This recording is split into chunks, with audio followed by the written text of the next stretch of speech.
นั่งคุกเข่าขึ้นนะครับ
กับในลำดับต่อไปจะได้เข้าสู่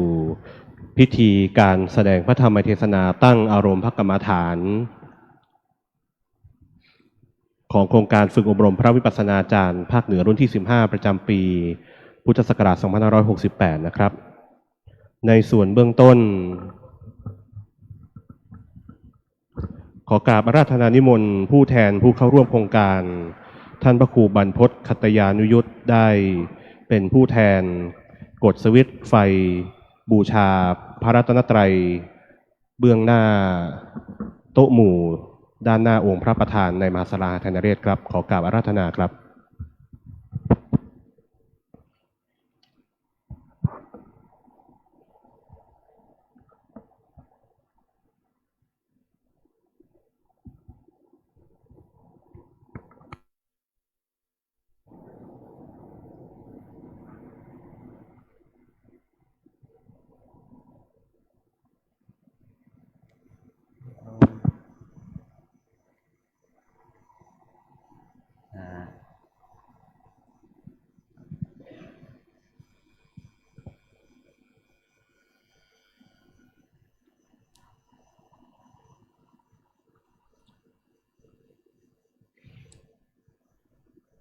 อะไร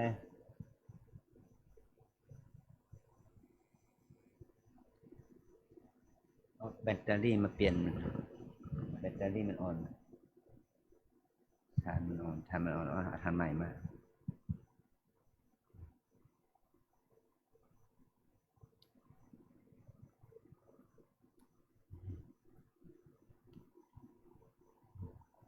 ลำดับต่อไปขอกราบอาราธนานิมนต์พระมหาเถระพระเถรานุเถระในโครงการทุกรูปนะครับได้กล่าวคำบูชาพระรัตนตรัยพร้อมกันนะครับอะระหังสัมมาสัมพุทโธภะคะวาพุทธังภะคะวันตังอภิวาเทมิ สวากขาโตภะคะวะตาธัมโมธัมมังนามัสสามิสุปฏิปันโนภะคะวะโต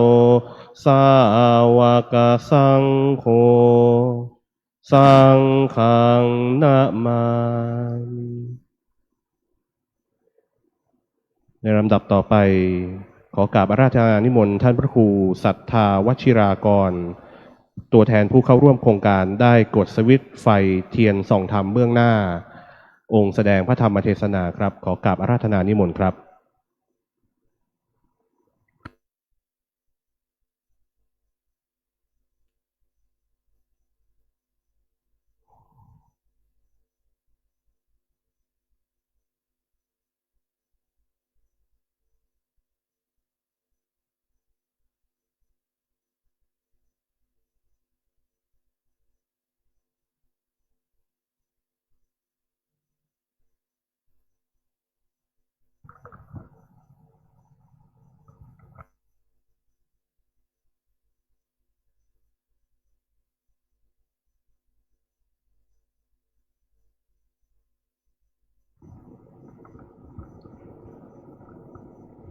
นิมนต์ทุกรูปทุกท่านได้ประนมมือขึ้นนะครับ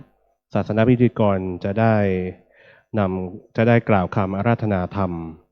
พรามาจโรกาธิปติสหัมปติกัตอัญชรีอนาธิวรังอายาจทา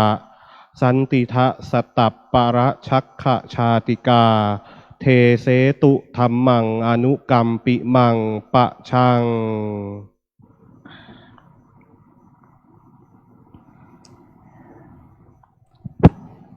นะโมตัสสะภะคะวะโตอะระหะโตสัมมาสัมพุทธัสสะนะโมตัสสะภะคะวะโต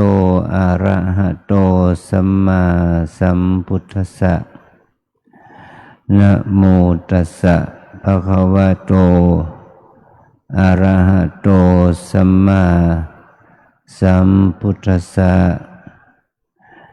สมถะวิปัสสนานังภาวนานะวิโตปรังกรรมัฏฐานังปวัคคามิทุติยัมปิยถากรรมันตีขอความนอบน้อมของข้าพเจ้า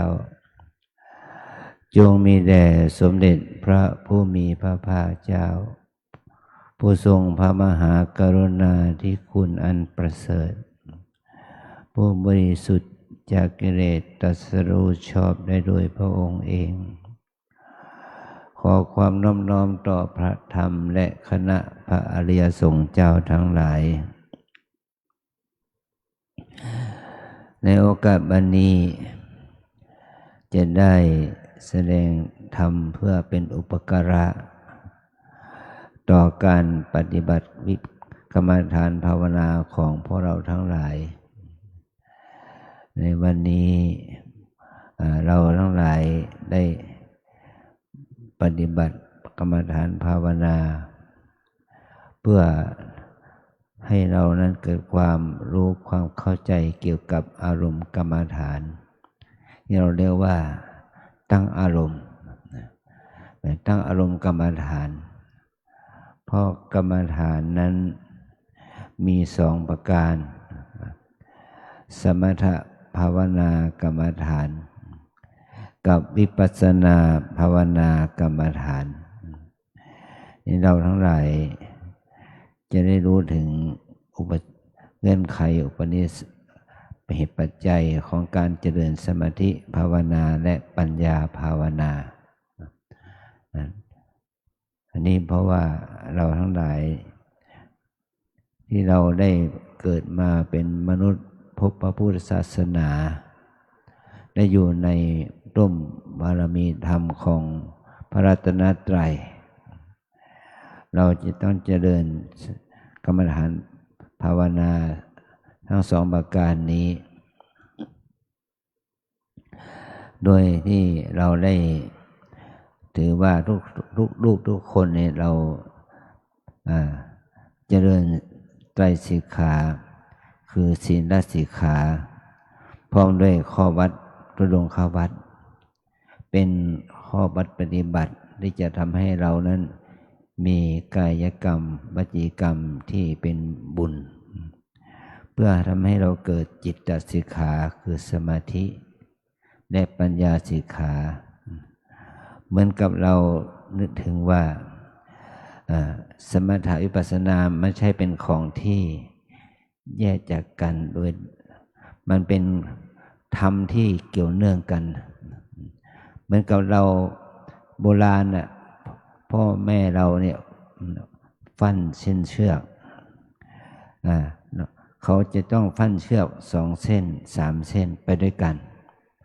จึงทำให้เชือกเป็นเกลียวที่จะทำให้เชือกนั้นมีประโยชน์ขอตอนนี้เราก็ต้องพยายามเจริญสมาธิภาวนาวิปัสสนาภาวนาเหมือนกับว่าไตรสิกขาว่าศีลสิกขาจิตตสิกขาและปัญญาสิกขาให้เป็นไปด้วยกันเมื่อเราเจริญศีลสิกขาเพื่อให้กายวาจาของเรานั้นมีความ ได้มีความสังวรระวังเรามาพิจารณาให้เรารู้ถึงว่าศีลคือว่าเป็นความเป็นปกติของพวกเรามาปฏิบัติธรรมที่นี่ก็ต้องมีศีลเป็นเบื้องต้นศีลนั้นมีอยู่4 อย่างเรียกว่าจตุปริสุทธศีลเราจะต้องเจริญศีล4เนี่ยศีล4 ข้อศีลอันที่1คือปาติโมกข์สังวรศีล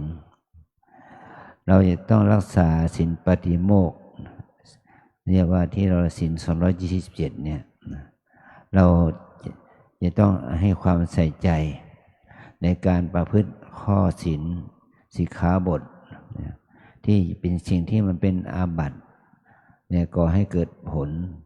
ทางด้านจิตใจเราก็ต้องรักษาศีลปาติโมกข์ให้มันมีความสะอาดขึ้นเมื่อศีลปาติโมกข์ก็เราจะต้องรักษาให้มันสะอาดขึ้นให้บริสุทธิ์ด้วยการแสดงเมื่อเรามาปฏิบัติธรรมเราต้องแสดงอาบัติแสดงอาบัติเพื่อไม่ให้มีการเศร้าหมองแล้วก็เราก็เปิดเผยอาบัติที่เราได้ล่วงละเมิดเราจะต้องเปิดเผยคือแสดงอาบัติเนี่ยคือว่าเป็นการเปิดเผยเราไม่ปกปิดเราก็เปิดเผยแล้วก็เราจะแสดงอาบัติกันที่ตามที่เป็นสเตกิจฉาที่อเตกิจฉามันก็อาบัติที่เราแสดงได้แล้วก็แสดงไม่ได้นั่นแหละเราจะทำให้มันบริสุทธิ์ได้หรือบริสุทธิ์ไม่ได้ถ้าเราอาบัติที่เราแสดงได้เราก็แสดงเนี่ยเราจะแสดงแบบไหนล่ะก็คืออาบัติสังฆาทิเศษแล้วก็ประพฤติปฏิบัติอาบัติที่ต่ำกว่าสังฆาทิเศษเราก็ต้องเทศนาบัติเราไม่ต้องทำให้ศีลของเราเศร้าหมองเราจะต้องรักษาศีลของเราเนี่ยอันนี้ศีลข้อที่1ศีลข้อที่2เขาเรียกว่าอินทรีย์สังวรศีลเหมือนกับว่าเรามาปฏิบัติธรรมเนี่ยเราต้องมีสติสำรวมตาหูจมูกลิ้นกายใจเมื่อเรามีสติสำรวมตาหูจมูกลิ้นกายใจนี่แหละเป็นตัวธรรมเป็นสติสังวรสติสังวรนี่ก็นี่แหละเราที่เราปฏิบัติเนี่ย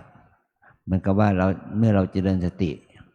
ก็เท่ากับว่าเรารักษาศีลไปด้วยนะเป็นอินทรีย์สังวรศีลตั้งแต่การกราบการเดินการยืนการนั่งการคุกการเหยียดการก้มเงยการขบฉันการนุ่งห่มสบงทรงจีวรเนี่ยถ้าเรามีสติในการกำหนดรู้ถึงกิจกรรมน้อยใหญ่ที่เราได้กระทำบำเพ็ญนั่นแหละถือว่าเป็นการได้อินทรีย์สังวรอินทรีย์สังวรศีลก็จะทำให้เราได้เจริญในภาวนาไปในตัวอันที่3เราต้องรักษาศีลข้อที่3ก็คืออาชีวะปริสุทธิศีลเมื่อเราเป็นพระเราต้องมีอาชีพการดำเนินชีวิตเป็นไปในทางที่ชอบไม่เป็นอาชีพที่เป็นทุจริตมันเหมือนกับว่าเรามาอยู่ที่นี่มีแม่ค้าขายหวยมาเราจะซื้อหวยได้ไหมเนี่ยเป็นเครื่องบ่งบอกของเรา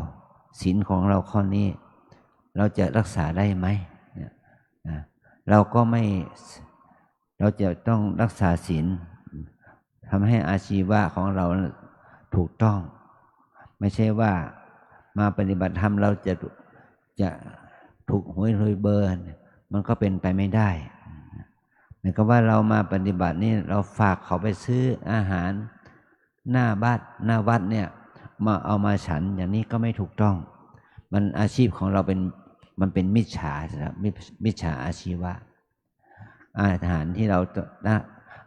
ราขบฉันก็ต้องเป็นอาหารที่ถูกต้องเนี่ยว่าสัมมาอาชีวะเราถือธุดงควัตรขบฉันเนี่ยก็เป็นสัมมาอาชีวะแก่เรา เพื่อให้อาชีวะปริสุทธิท่านก็ต้องอาศัยที่ว่าเราจะต้องมีความรู้สึกมีความใส่ใจในอาชีวะปริสุทธิอาชีวะปริสุทธิบริสุทธิ์ได้ด้วยความเพียรเราจะต้องอาศัยความเพียรของเรานะความเพียรที่จะทำการดำเนินดำรงชีพเป็นไปในทางที่ถูกต้องแม้ว่าเราจะฉันอาหารในบาตรทุกวันแค่ไหนก็ตามแต่มันก็ไม่เกิน45วันเนาะก็ให้เรานั้นรู้ถึงว่าอาหารขบฉันก็เป็นไปเพื่อความให้ทำให้ร่างกายตั้งอยู่ได้อันที่สี่ศีลของเราจะต้องเจริญก็คือปัจจยสนิสิตศีลให้เราพิจารณาปัจจัยสี่ปฏิสังขารโยนี่แหละพิจารณาปัจจัยสี่ก่อนที่จะบริโภคใช้สอยพิจารณาจีวรก่อนที่จะนุ่งห่มพิจารณาอาหารก่อนที่จะขบฉันพิจารณากุฏิที่พักก่อนที่เราจะได้เข้าไปหลับนอนหรือว่าเข้าไปใช้สอยพิจารณายาเภสัชก่อนที่เราจะบริโภคขบฉันเพื่อรักษาโรคภัยไข้เจ็บให้หายถ้าเราพิจารณาอย่างนี้ก็จะทำให้ปัจจยสันนิสิตศีลเนี่ยให้มันเจริญขึ้นให้มันสะอาดขึ้นนะนี่เราจะต้องรักษาศีลสี่ประการนี้นะเพื่อให้ศีลของเราบริสุทธิ์เนี่ยเป็นแล้วก็ศีลสิกขาแต่ว่าศีลในการปฏิบัตินั้นมันไม่ใช่แค่ศีลอย่างนี้ศีลในแง่ของการปฏิบัติไม่มุ่งหมายถึงการสำรวมระวังสังวรระวังการกราบยังมีความเรียบร้อยนะกราบยังมีความสังวรแล้วการเดินให้มันเรียบร้อยไม่ใช่เดินแบบไม่รู้ว่า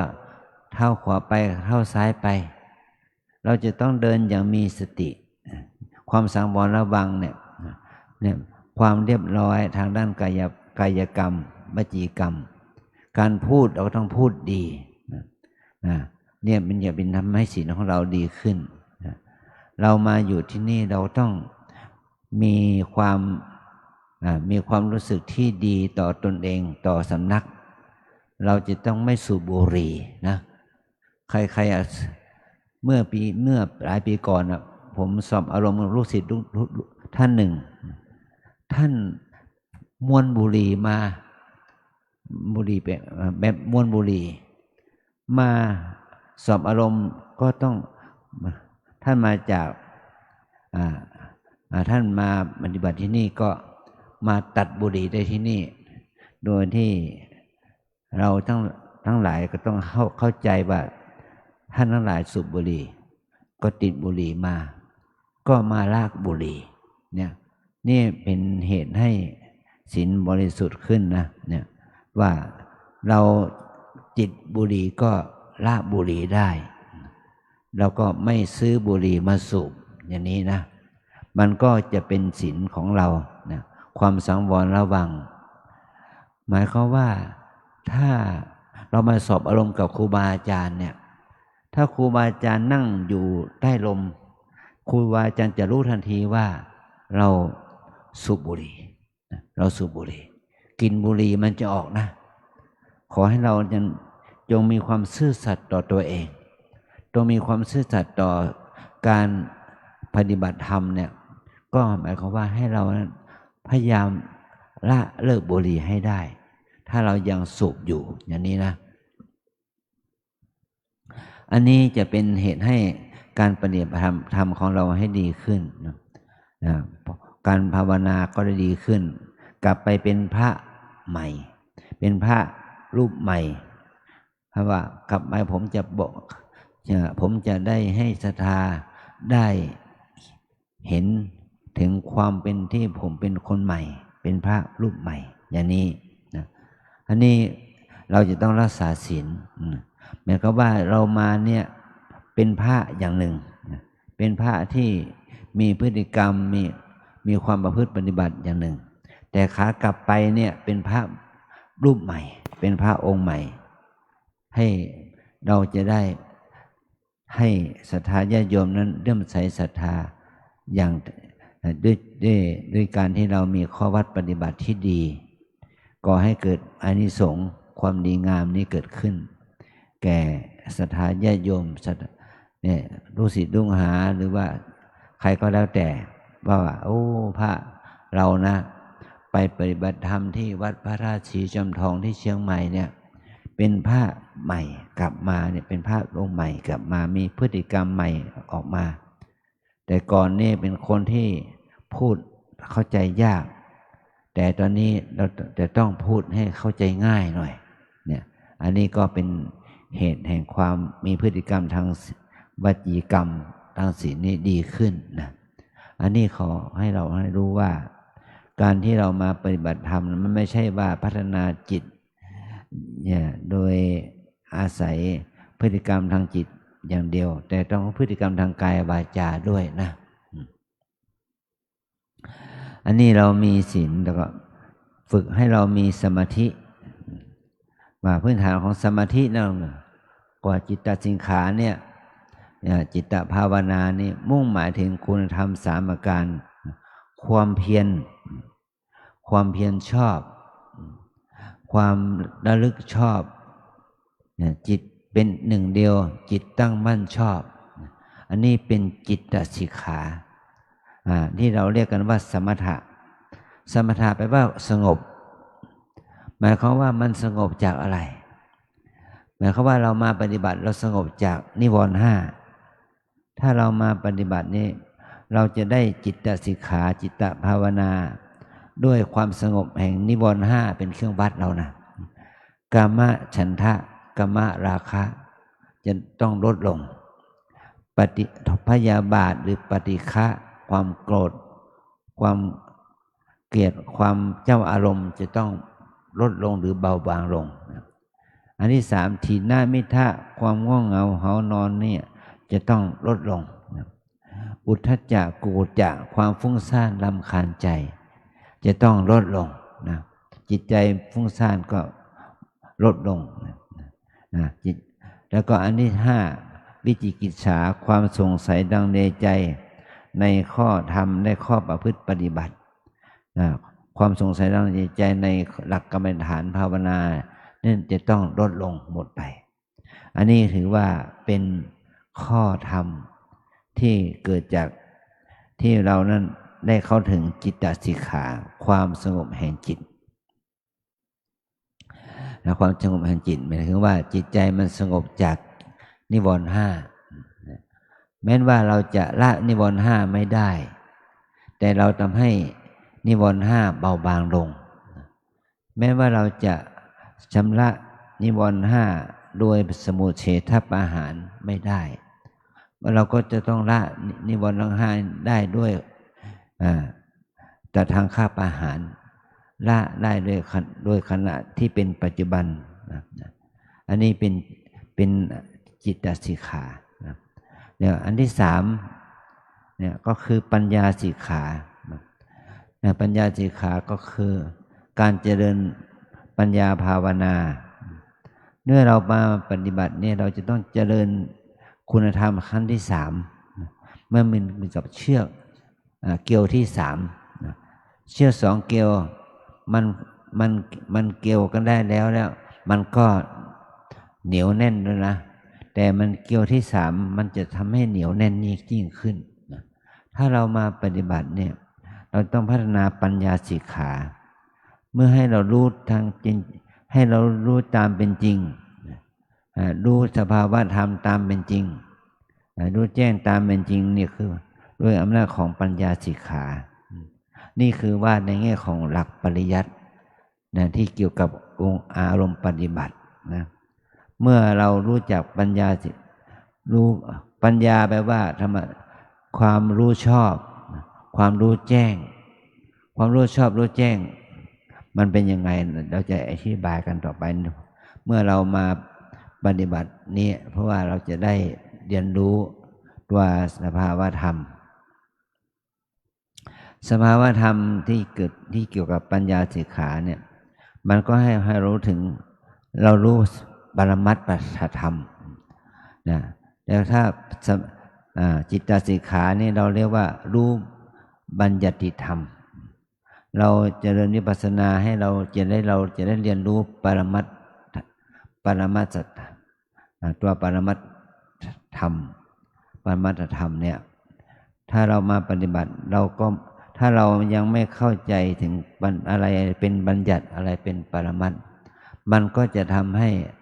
เราไม่ก้าวหน้าความที่เรามาปฏิบัติเพื่อให้เรามีสติมีสมาธิมีปัญญา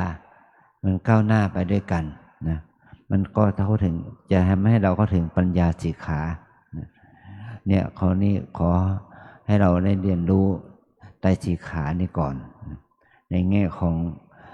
อารมณ์บัญญัติตัวอารมณ์ในฐานะที่เป็นอารมณ์ปริยัตินะนี่เราเรียกปริยัติสัจธรรมนะแล้วก็ลงสู่ข้อปฏิบัติสัจธรรมนะปฏิบัติสัจธรรมนี่หมายความว่ากรรมฐานเนี่ยที่เราปฏิบัติเนี่ยอย่างที่ผมพูดเมื่อวานแล้วว่าเราจะต้องเจริญวิปัสสนากรรมฐานให้เรามีปัญญามีความรู้เรื่องของอารมณ์ปรมัตถ์และอารมณ์บัญญัติแต่ถ้าเราเจริญวิปัสสนากรรมฐานก็ต้องให้เรารู้อารมณ์ปรมัตถ์อารมณ์ที่เราเรียกว่าคนและสัตว์ชายและหญิงนี่มันเป็นคำบัญญัติถ้าเราเรียกเป็นคำบัญญัติอย่างนี้ก็จะทำให้เราไม่เข้าถึงปรมัตถ์ถ้าปรมัตถธรรมเนี่ยว่าก็ขอให้เรารู้ถึงอารมณ์ที่เราเรียกว่าภาษาพระเราเรียกว่ารูปนามเนี่ยพระเดชพระคุณหลวงปู่ท่านก็สอนแนะนำให้เรารู้จักอารมณ์ปรมัตถ์ที่เรียกว่าชายหญิงที่แท้จริงคือธรรมะตัวธรรมะตัวเนี้ยเป็นตัวปรมัตถ์อารมณ์เป็นปรมัตถ์อารมณ์เป็นตัวธรรมะเหมือนกันหญิงก็ตามชายก็ตามเนี่ยที่เราเรียกเป็นภาษาสมมุติเป็นภาษาบัญญัติเนี่ยถ้าเราปฏิบัติจริงๆแล้วเราจะต้องปฏิบัติเพื่อให้เข้าถึงตัวปรมัตถ์เป็นตัวธรรมะเป็นรูปธรรมนามธรรมเนี่ยเป็นรูปธรรมนามธรรมเนี่ยมันก็คืออารมณ์ปรมัตถ์อารมณ์ปรมัตถ์ที่เราเรียกขานี่ก็ที่เราเห็นก็เห็นหนอไม่ใช่ว่าเห็นผู้หญิงไม่ใช่เห็นผู้ชายไม่ใช่ว่าเห็นธรรมะไม่ใช่เห็นศาลากุฏิวิหารเราเห็นสีที่เห็นเนี่ยเห็นสีที่เห็นนี่ก็ให้เราก้าวข้ามว่ามันเป็นสิ่งที่เกิดขึ้นตั้งอยู่ดับไปในความเป็นอุบัติถีติพังคะให้เรารู้ถึงความเกิดขึ้นตั้งอยู่ดับไปว่าเห็นก็เห็นเห็นเนี่ยคือเห็นรูปเป็นปรมัตถ์นะแต่ว่าเห็นก็งามหนอสวยหนออย่างนี้มันไม่เป็นปรมัตถ์นะน่าเกลียดหนอมันก็ไม่เป็นปรมัตถ์นะเห็นด้วยความเป็นของน่าเกลียดเห็นด้วยความเป็นของไม่งามเห็นด้วยความเป็นของสวยงามอย่างเนี้ยเห็นด้วยความรู้สึกดีใจชอบใจอย่างนี้มันก็ไม่เป็นอารมณ์ปรมัตถ์เห็นสักแต่ว่าเห็นสักแต่ว่าเห็นหนอเนี่ยมันก็เหมือนกับที่องค์พระสัมมาสัมพุทธเจ้าได้ทรงสอนท่านพาหิยะทารุจริยะเนาะเพราะพาหิยะนั้นท่านมาตามพระพุทธเจ้าจนเจอในบ้านในหมู่บ้านในเมืองแล้วก็ขอให้พระองค์ทรงแสดงธรรมะโปรดพระท่านพาหิยะเนี่ยว่าพระองค์ก็บอกว่าตอนนี้เป็นเวลาบิณฑบาต แต่ท่านพหิยะก็ทูลว่าชีวิตของพระองค์และชีวิตของหม่อมฉันไม่รู้ว่าจะมีใครจะตายไปเสียก่อนจะมีโอกาสได้ฟังธรรมหรือเปล่าไม่รู้นะขอให้พระองค์จงแสดงธรรมะอันสั้นๆเล็กๆน้อยๆให้แก่หม่อมฉันเถิดแต่พระองค์ก็เลยสนองความประสงค์ของท่านพหิยะว่าดูก่อนพหิยะเธอตั้งแต่นี้ไปตั้งแต่เมื่อเห็นสักแต่ว่าเห็นเมื่อได้ยินสักแต่ว่าได้ยินเมื่อได้ทราบสักแต่ว่าทราบเมื่อได้รู้สักแต่ว่ารู้เมื่อเธอเห็นสักแต่ว่าเห็นเมื่อได้ยินสักแต่ว่าได้ยินเมื่อได้ทราบก็สักแต่ว่าทราบเมื่อได้รู้สักแต่ว่ารู้นั่นแหละมัจจุราชจะไม่เห็นเธอจะก้าวพ้นจากมัจจุราชไปได้นี่เพราะเหตุนี้ท่านพหิยะได้ยินอย่างนี้ได้ฟังอย่างนี้ได้รู้อย่างนี้เพียงแค่พระองค์ตรัสสอนแค่นี้ท่านพหิยะได้บรรลุเป็นพระอรหันต์ได้บรรลุธรรมเป็นพระอรหันต์แล้วขอบวชแล้วพระองค์บอกว่าเราจะไม่บวชให้แก่คนที่ไม่มีบริขารท่านพหิยะต้องไปหาบริขารได้หาผ้าสบงจีวรนะเพราะว่าท่านพหิยะตอนนั้นท่านแค่นุ่งผ้าเปลือกไม้มาไม่มีผ้าสบงจีวรอะไรเลยพระนุ่งผ้าห่มไม่มีท่านไปหาสบงจีวรผ้านุ่งผ้าห่มไม่ได้ท่านก็ถูกแม่โคขวิดตายอยู่ในกองขยะฉะนั้นแหละนั่นแหละนี่แหละพระพุทธเจ้าตรัสว่าท่านพหิยะนั้นเป็นผู้ตรัสรู้โดยฉับพลันโดยอาศัยที่ท่านไม่ได้เป็นพระไม่ได้อาศัยที่ท่านเป็นพระอรหันต์โดยที่ไม่ได้เป็นพระภิกษุนะเนี่ยนี่คือว่า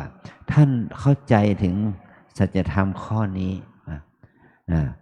ในอาศัยที่ท่านได้บำเพ็ญภาวนามาในอดีตชาติเนี่ยท่านถึงได้บรรลุธรรมโดยฉับไวเนี่ยเมื่อเรามาปฏิบัติภาวนาก็เหมือนกันเราต้องมีสตินะกำหนดว่าเห็นหนอเห็นหนอเห็นหนอจะเห็นอะไรก็ตามแต่เห็นดวงไฟเห็นภาพเห็นอะไรก็ตามแต่ทุกสิ่งทุกอย่างที่ท่านได้เห็นเนี่ยขอให้เราทั้งหลายได้กำหนดรู้ถึงสิ่งนั้นว่ามันเป็นเพียงแค่รูปนะมันเป็นเพียงแค่รูปขันธ์หรือว่ารูปธรรมรูปารมณ์น่ะคือสีรูปารมณ์คือสีเห็นเนาะเห็นเนาะจะเป็นสีเหลืองสีแดงสีขาวสีเขียวสีฟ้าสีดำอะไรก็แล้วแต่นะให้เรากำหนดภาวนาเห็นเนาะเห็นเนาะเห็นเนาะอย่างเดียวไม่ใช่ว่าสีขาวเราก็ชอบใจแล้วสีเหลืองเราไม่ชอบใจอย่างนี้ไม่ต้องกำหนดให้กำหนดแค่เห็นเนาะเห็นเนาะเห็นเนาะอย่างเดียวนะเห็นนั่นจะเป็นคนเป็นสัตว์เมื่อเราเห็นเนี่ยเห็นเหมือนกับเมื่อกี้เนี่ยนกกระจอกแล้วมันมาหาอาหารมาคือแมงเม่ามันบินมากินแมงเม่านะแล้วก็กำหนดมาเห็นหนอนะมันก็เห็นหนอเพราะว่าถ้าเราเห็นอย่างนี้เราเห็นถึงพฤติกรรมของนกกระจอกนะมันทำกรรมนะปาณาติบาตนะมันมาฆ่ามันเป็นปาณาติบาตมันมาหาอาหารคือมีแมงเม่าเนี่ยมันเป็นสัตว์ที่แม้ว่าเพราะเราเนี่ยจะเป็นพระมีศีลมีธรรมเนาะเพราะเรามีศีลมีธรรมแต่นกกระจอกมันเป็นนักฆ่ามันเป็นนักฆ่าแต่เราก็เห็นหนอเหมือนกันนะเห็นหนอนะเราจะไล่นกกระจอกไปอย่างนี้ก็ไม่ได้นะมันจะฆ่ามันเป็นอาหารของมันนี่เราเห็นว่าได้ให้เรามีสติกำหนดเห็นหนอเห็นแมลงตัวเล็กตัวน้อยเห็นพวกกิ้งกือเห็นอะไรก็ตามแต่นะให้เรากำหนดว่าเห็นหนอเห็นมดตัวหนึ่งก็เหมือนกันที่เราเดินจงกรมเลยขวาย่างหนอซ้ายย่างหนอไปเนี่ย ถ้าเห็นสิ่งใดก็ตามเนี่ยกำหนดเห็นหนอเห็นหนอเนี่ย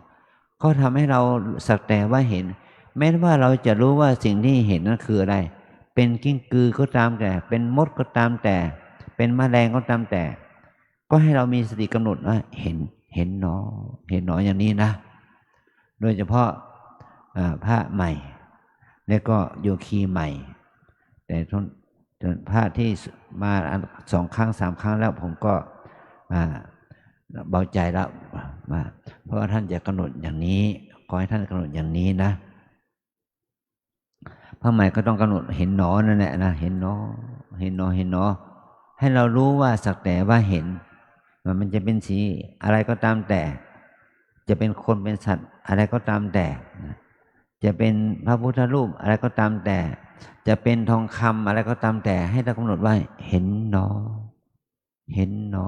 เห็นหนออย่างนี้นะมันก็จะทำให้เรารู้ถึงความเป็นจริงว่าสักแต่ว่าเห็นสักแต่ว่ารู้สักแต่ว่าอาศัยระลึกไม่เข้าไปยึดติดไม่เข้าไปยึดถือถ้าเราได้ท่องบทสติปัฏฐานสูตรเนี่ย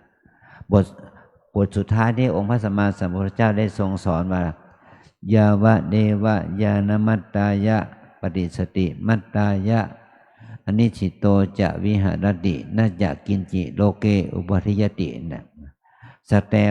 กายนี้สักแต่ว่ารู้ที่ตั้งอยู่นี่ปรากฏอยู่นี่สักแต่ว่ารู้สักแต่ว่าอาศัยระลึกปฏิสติมัตตายะอนิชิโตจะวิหารติเธอ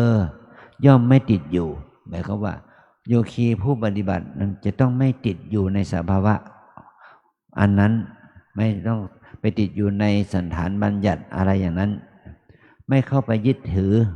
น่าจะกินจิโลเกอุปริยติไม่ต้องไปยึดถืออะไรในโลกคำว่าโลกมุ่งหมายถึงว่าสิ่งที่มีความผันแปรเปลี่ยนแปลงแปรปรวนเกิดดับนะก็ให้เรากำหนดรู้อย่างนี้ว่าไม่เข้าไปยึดติดไม่เข้าไปยึดถือสักแต่ว่ารู้สักแต่ว่าอาศัยระลึกเนี่ยอันนี้จะทำให้โยคีผู้ปฏิบัติไม่ว่าเป็นพระเป็นโยมแม้ว่าเราจะเป็นปูนมหาเถระมัชฌิมานวกะก็ให้เราตั้งใจศึกษาเอาใจใส่ตามอาการทางตาที่สีที่ปรากฏทางตาอย่างนี้แล้วก็ทางหูเสียงที่กระทบทางหูเนี่ยถ้าเป็นเสียงที่เกี่ยวกับธรรมะเราก็กำหนดว่าฟังหนอให้รู้สิ่งที่ท่านพูดเนี่ยถ้าเราฟังอย่างด้วยความตั้งใจก็มันจะเป็นเหตุให้เรานั้นได้ปัญญาได้ความรู้ได้ความเข้าได้ความทรงจำที่ดีงามแต่ถ้าเป็นเสียงทั่วๆไปเสียงคนเสียงสัตว์เสียงอะไรก็ตามแต่นะเสียงดนตรีเสียงอะไรก็ตามแต่เสียงเพลงเสียงอะไรก็ตามแต่เราก็กำหนดว่าได้ยินหนอได้ยินหนอได้ยินหนอหรือเสียงหนอเนี่ยสักแต่ว่าได้ยินสักแต่ว่าเป็นเสียงไม่ต้องไม่คิดว่าเป็นเสียงผู้หญิงเสียงผู้ชายเสียงพระเสียงโยมเสียงอะไรทั้งนั้นน่ะก็ให้เรามีสติกำหนดได้ยินหนอได้ยินหนอได้ยินหนอหรือเสียงหนอนั้นจนกว่าเสียงนั้นจะดับไปจนกว่าการได้ยินมันจะดับไปนะให้เรามีสติรู้เสียงแต่ว่าเสียงจะเป็นเสียงอะไรก็ตามแต่นะเสียงระฆังก็กำหนดว่าได้ยินหนอได้ยินหนอได้ยินหนอไปนะหรือเสียงหนอนั้นจนกว่ามันจะระงับดับไปอันนี้การกำหนดนี้ไม่ใช่ว่าเราต้องกำหนดให้ไวกำหนดให้มันดับไปอย่างนี้ไม่ใช่กำหนดให้รู้นะให้รู้ตามเป็นจริงกำหนดให้รู้ตามความเป็นจริงนะกำหนดให้รู้แม้แต่เสียงที่เพื่อนเราผายลมอย่างนี้เนาะแม้แต่ตัวเราเองผายลมเสียงมันได้ยินก็กำหนดได้ยินหนอนะได้ยินหนอมันต้องมันไม่ต้องจะต้องกำหนดได้ยินหนออย่างเดียวมันกับว่าเราต้องไม่ต้องพูดว่าเสียง อันนั้นเสียงนี้ให้เรากำหนดได้ยินหนอแม้นจะมีกลิ่นก็กินหนอมีกลิ่นขึ้นมาก็กินหนอได้ยินหนอได้ยินหนอยินหนออย่างนี้กลิ่นหนอกินหนอยินหนออย่างนี้นะไม่ว่าถ้าเรากำหนดอย่างนี้เหมือนกับว่ากำหนดให้เห็นเป็นสภาวะธรรมให้เรามองให้เห็นว่ามันไม่ใช่เป็นแค่กลิ่นอุจจาระปัสสาวะอะไรอย่างนี้เราไม่ต้องผายลมนะผายก็เราไม่ต้องมากำหนดรู้ถึงคำบัญญัติของมันนี่เรากำหนดได้ยินเนาะกินเนาะกินเนาะกินเนาะได้ยินเนาะได้ยินเนาะตามที่มันปรากฏนะต่อมาก็ทางจมูกล่ะกลิ่นมันจะเป็นกลิ่นหอมกลิ่นเหม็นกลิ่นคนกลิ่นสัตว์กลิ่นดอกไม้กลิ่นธูปกลิ่นเทียนเราก็ให้มีสติกำหนดว่ากลิ่นหนอกลิ่นหนอกลิ่นหนออย่างนี้นะไม่ต้องพกเป็นหรือว่าหอมหนอเหม็นหนออย่างนี้หรอกให้กำหนดว่ากลิ่นหนอกลิ่นหนอกลิ่นหนออย่างนี้นะแล้วจะทำให้เราคลายความยึดติดความชอบไม่ชอบในกลิ่นนั้นนะแม้ว่าเราจะสงน้ำเนี่ยทาเราทาสบู่หรือว่าสงน้ำในการใช้แชมพูเนี่ยได้กินแชมพูกินสบู่อย่างเนี้ยกินครีมกลิ่นโลชั่นอะไรก็ตามแต่นะแม้แต่กลิ่นแปรงยาสีฟันนะให้เรามีสติกำหนดกลิ่นหนอกลิ่นหนอกลิ่นหนออย่างนี้นะกลิ่นธูปกลิ่นเทียนเมื่อเราได้กลิ่นกำหนดกลิ่นหนอกลิ่นหนอกลิ่นหนออย่างนี้นะถ้าเรากำหนดอย่างนี้ก็จะทำให้เรามองก้าวข้ามเสียซึ่งบัญญัติว่าไม่ว่ากินหอมอะไรเหม็นอะไรนะมันก็ให้กำหนดว่ากินหนออย่างเดียวนะกินคนกินสัตว์กินอะไรก็ตามแต่นะกินของปฏิกูลกินของเหม็นของเน่าเราก็ให้มีสติกำหนดกลิ่นหนอนั่นแหละนะถ้าเราไม่กำหนดอย่างนั้นเราก็ไปเมื่อจิตเราไปติดในอารมณ์สมมุติเนี่ยอารมณ์บัญญัติเนี่ยมันว่ามันกลิ่นนี่กลิ่นหอมกลิ่นเหม็นของดอกไม้ของคนของสัตว์เนี่ยมันก็จะเป็นเหตุให้เรานั้นไปติดในอารมณ์บัญญัติอารมณ์สมมุตินะแต่ถ้าเรามีสติกำหนดรู้ตามความจริงซึ่งกลิ่นนั้นก็ทำให้เรารู้อารมณ์ปรมัตถ์เป็นอารมณ์ที่เป็นรูปปรมัตถ์นะสีเสียงกลิ่นรสล่ะรสนั่นก็กลิ่นนั้นก็ในระบายเรื่องกลิ่นอีกนิดหนึ่งที่เมื่อกี้ที่ว่าพูดว่าเรื่องของคันผายลมเนาะมันได้กลิ่นได้ยินหนอตอนที่มันเสียงมันดังป๊ดอย่างเงี้ยมันกินเสียงได้ยินหนอเรามันได้กินยินหนอเนี่ยแล้วมันมีกลิ่นโชยมาแล้วก็เหม็นแล้วก็มากลิ่นหนอกินหนออย่างนี้นะเราไม่ต้องว่าเหม็นหนออย่างนี้มันก็ไม่ต้องละให้มีกลิ่นหนอได้ยินหนอเสียงหนออย่างนี้นะแล้วก็ทางจมูกทางลิ้นก็คือรสนะและรสจะเป็นเปรี้ยวหวานมันเค็มขมฝาดอะไรก็ตามแต่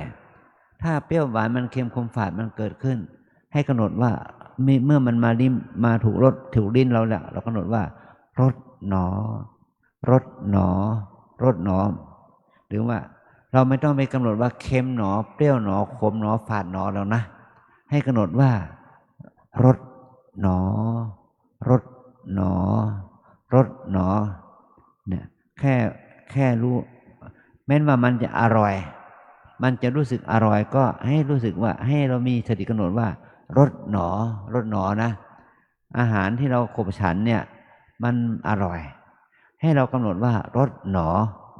รสหนอไม่ต้องเอารู้ว่าอร่อยหนอไม่อร่อยหนอนะถ้าเรากำหนดอร่อยไม่อร่อยนี่หมายถึงว่าเราปรุงแต่งแล้วเนาะเปรี้ยวหวานมันเค็มขมฝาดถ้าเอาสิ่งที่เป็นรสเปรี้ยวเหมือนมะนาวนะหวานเหมือนกับน้ำตาลนะเค็มเหมือนกับเกลือขมฝาดอะไรก็ตามแต่ถ้ามาผสมกันแล้วเนี่ย พริกเผ็ดเนี่ยนะมันผสมกันแล้วมันก็เกิดความรู้สึกเป็นรสที่อร่อยนะเมื่อมันปรุงแต่งกันมันเป็นแล้วก็เมื่อเราไปลิ้มรสมันเนี่ยเป็นน้ำพริกเป็นอะไรก็ตามแต่เป็นน้ำจิ้มอะไรก็ตามแต่ให้เรามีสติกำหนดว่ารสหนอรสหนอรสหนอมันจะเปรี้ยวหวานมันเค็มกับอะไรก็ตามแต่ให้มีสติกำหนดว่าเรารู้ว่ารสนะครั้งแรกเราก็ยังจิตครั้งแรกเรายังติดอยู่ในรสอยู่นะเราติดอยู่ในรสอยู่แต่ว่าถ้าเราทำอย่างต่อเนื่องไปเรื่อยๆมันก็ทำให้เราสักแต่ว่ารู้สักแต่ว่ารู้สักแต่ว่าใส่ระลึกไม่เข้าไปยึดติดไม่เข้าไปยึดถือมันเหมือนกับว่ามันเป็นนักปฏิบัติเนี่ยเหมือนกับไม่รู้รสนะไม่รู้รสมันเรื่องนี้พระเดชพระคุณหลวงพ่อพระวิสุทธิวงศาจารย์อดีตเจ้าคณะใหญ่หนเหนือวัดปากน้ำเป็นรองเจ้าวัดปากน้ำท่านได้มาเทศที่จอมทองเนี่ยตอนที่ท่านได้ไปประเทศอิตาลีไปที่ประเทศเยอรมันกับคณะของพวกเราเนี่ยท่านก็ถามหาน้ำปลาบ้างถามหาช็อตบ้างนั้นนี่นะแล้วเห็นหลวงพ่อทองหรือพระอาจารย์ใหญ่เนี่ยท่านฉันเอาธรรมดาเนี่ยท่านก็เลยมาเทศท่านได้สังเกตปฏิบัติธรรมของหลวงปู่นะท่านมาเทศที่นี่ท่านบอกว่าหลวงปู่ทองมันเป็นพระที่ลิ้นของท่านไม่รู้รสหมายความว่าท่านเห็นถึงหลวงปู่เนี่ยจะเปรี้ยวหวานมันเค็มท่านก็ไม่เรียกร้องหารสมันจืดมันจางท่านก็ไม่เรียกร้องหาเครื่องปรุงนั่นแหละเนี่ยท่านก็มาสรรเสริญครูบาอาจารย์ว่าท่านไม่ติดอยู่ในรสหมายความพวกเราเนี่ยมาปฏิบัติเนี่ยถ้าตักอาหารมันเปรี้ยวแล้วก็รู้รสหนอตักอาหารที่มันเค็มก็รสหนอตักอาหารที่มันหวานนี่ก็รสหนอมันก็เป็นอาหารที่มันจะผ่านลิ้นมันก็ผ่านที่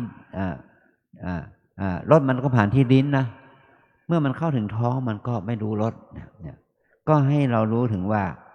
รสมันแค่สักแต่ว่ารสนั่นแหละนะให้เรามีสติอย่างนี้เราจะบ่นว่าที่วัดฉันนะเป็นนั้นเป็นนี้มีอาหารอร่อยมีอาหารอะไรอย่างนี้นะแต่มาที่นี่เราสักแต่ว่ารสสักแต่ว่าได้รู้รสให้เรามีสติรู้รสเนี่ยอันนี้เป็นอารมณ์วิปัสสนาเป็นอารมณ์วิปัสสนาที่เราจะต้องเป็นอารมณ์ที่ทำให้เราเกิดปัญญารู้รูปรู้นามตามเป็นจริงเมื่อปัญญารู้รูปตามเป็นจริงอย่างนี้อย่างที่ว่ารสหนอเนี่ยก็ทำให้เราก้าวข้ามตัณหาราคะที่ว่าตัณหาราคะความโลภโกรธหลงไปได้แต่ถ้าเมื่อเราก้าวข้ามรสไม่ได้มันก็ก่อให้เกิดกิเลสตัณหาราคะโทสะโกรธเกลียดชังไม่พอใจไม่พอใจขึ้นมาแก่เรานี่แหละถือว่าการที่เราได้มีสติกำหนดเนี่ยมันย่อมได้อานิสงส์ถึงก้าวข้าม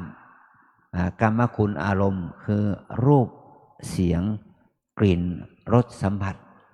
นะเมื่อเราก้าวข้ามความรู้สึกนะ